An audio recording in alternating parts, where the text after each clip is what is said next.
I'm going to start with a short story I'm sure that many of you have heard and are familiar with it, but it fits in well with today's scripture. As many of you are parents and grandparents, know every now and then you like to slip a moral story in for your children and your grandchildren. You know what I mean. You're sitting around, you're having cocoa, and bam, you hit them with a cool story. Well, this is the story of two wolves. It's a Cherokee Indian legend illustrating the most important battle of our lives, the one between good and bad within us. Here's how the story goes. An old Cherokee is teaching the grandson about life. "A fight is going on inside me," he said to the boy. "It's a terrible fight, and it's between two wolves. One is evil. He's anger, envy, sorrow, regret, greed, arrogance, resentment, inferiority, lies, false pride." Then he continued, "The other is good. He is joy, peace, love, hope, serenity, humility, and kindness, empathy, truth, compassion, and faith. The same fight is going on inside you and inside every person too." The grandson thought about it for a minute, all wide-eyed, and asked his grandfather, "Which wolf will win?" The old man hesitates a bit and finally says, "The one I feed." The one I feed. We're all born intentional. We all know a toddler that you see frequently, and when you've been apart for a bit and they see you again, they come running to you.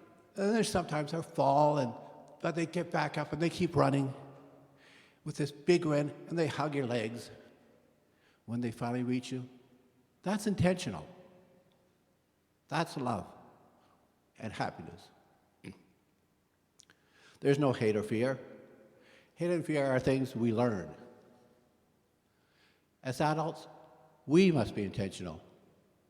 We have to be careful of which wolf we feed.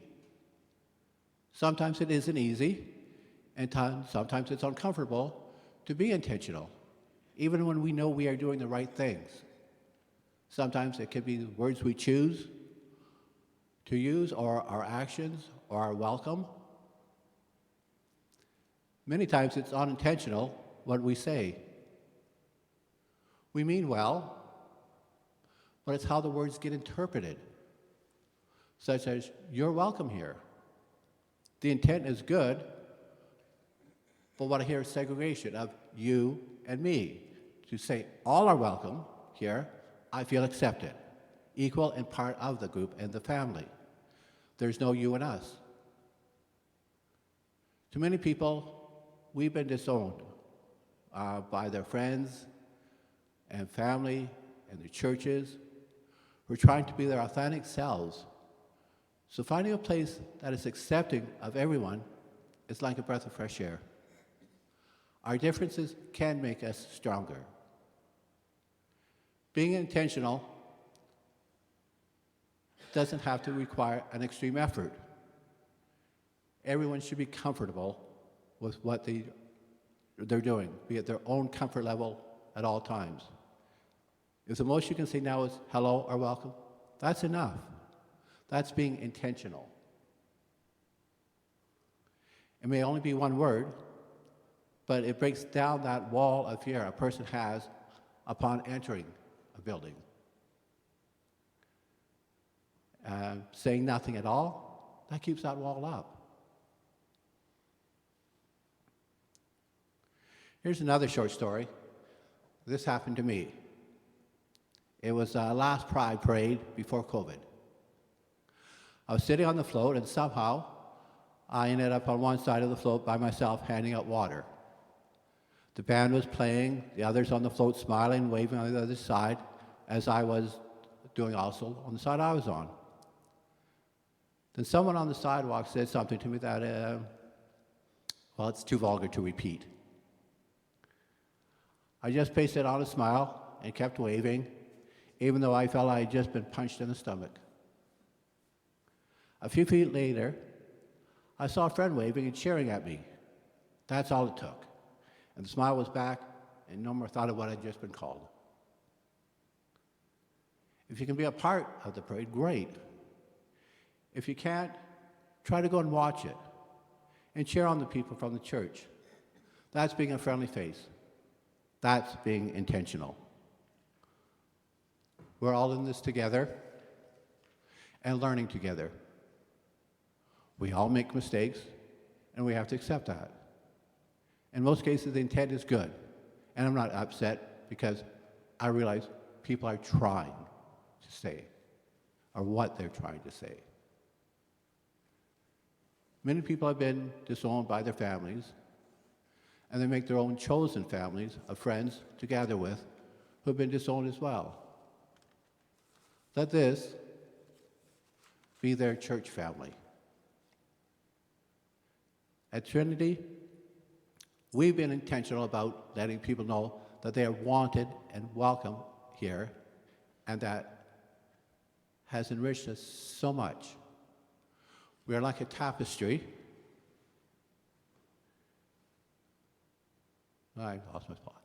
And with the folks from the Rainbow community that have joined us, we have become much stronger and more vibrant than we already were. Also, they too have been intentional. We've been gifted so much by each of them in ministry, in music, the countless hours of volunteering, and the ideas. We are truly blessed to have each other, and it only makes us so much stronger and allows us to go out and make a difference in our lives and in the community. We do more than just hang out a flag.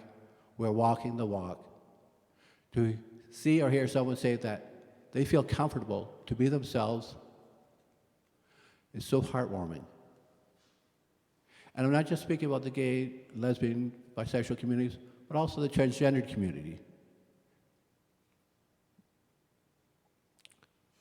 Being transgender isn't a choice any more than being gay or lesbian or bi. It's something, and it's not something you think. It's something you know in your head. It's something that you feel in your heart. It's magic. When you see someone who has hidden their true selves from others and from themselves. It reminds me of the hymn, "In the bulb there is a flower." The first line is,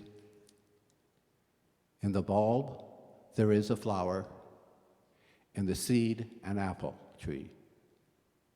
We are so blessed to see this happen, to be a part of someone taking control of their true identity and blossom into the person they were meant to be. God doesn't make junk. However, being an affirming church is more than the Rainbow community. We must all be intentional to all. This includes our indigenous brothers and sisters who have been hurt by colonization and the church.